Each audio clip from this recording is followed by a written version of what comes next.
ఉన్న మృతులు ఎవరు అనే అంశాన్ని మనం తెలుసుకుందాం.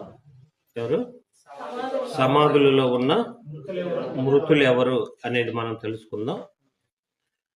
అంటే చాలా మంది అనుకుంటారు సమాధుల్లో ఉన్న మృతులు ఏంటి, ఇదేనా మళ్ళీ పెద్ద ప్రశ్న. సమాధుల్లో ఉండేది ఎవరు? చనిపోయిన వాళ్ళే కదా. చనిపోయిన వాళ్ళు కాకుండా మరొకళ్ళు ఉంటారా అనుకుంటారు.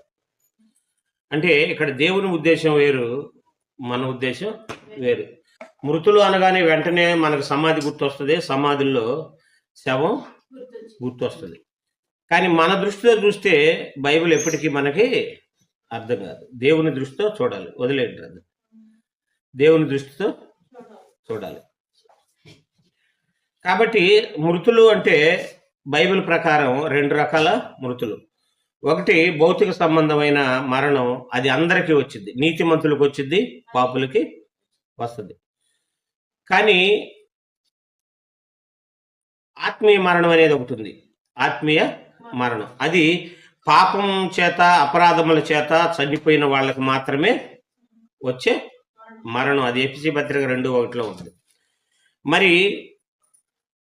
యోహాను సువార్త 5వ అధ్యాయం 28వ వచనంలో ఉన్న ఈ మృతులు ఎవరు అనేది మనం చూద్దాం.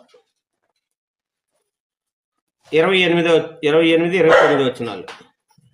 దీనికి ఆశ్చర్యపడకుడి, ఒక కాలము వచ్చుతున్నది, ఆ కాలమున సమాధులలో ఉన్న వారందరూ ఆయన శబ్దము విని, మేలు చేసిన వారు జీవ పునరుద్ధానమునకును, కీడు చేసిన వారు తీర్పు పునరుద్ధానమునకు బయటికి వచ్చేదరు. మనం ఎప్పుడైనా బైబిల్ చదువుతున్నప్పుడు ప్రతి పదం మీద మన పరిశీలన అనేది ఉండాలి.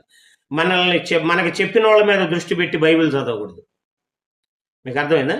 మనకి ఇంతకుముందు బైబిల్ నేర్పిన వాళ్ళ మీద, వాళ్ళని మనసులో పెట్టుకుని బైబిల్ చదవకూడదు.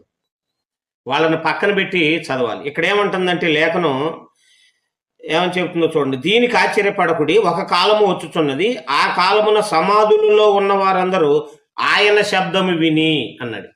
అంటే సమాధుల్లో ఉన్న వాళ్ళకి చెవులు ఉంటాయా? సమాధుల్లో ఉండేది ఎముకలు మాత్రమే, మాంసం ఏమీ ఉండదు. కానీ ఇక్కడ ఏమంటున్నాడు? ఆ సమాధుల్లో ఉన్నవారందరూ, సమాధుల్లోంచి బయటకు వచ్చిన వారు అంట్ల, సమాధులలో ఉన్నవారందరూ ఆయన శబ్దము విని అన్నాడు. అంటే సమాధుల్లో ఉన్న వాళ్ళకి చెవులు ఉండవు,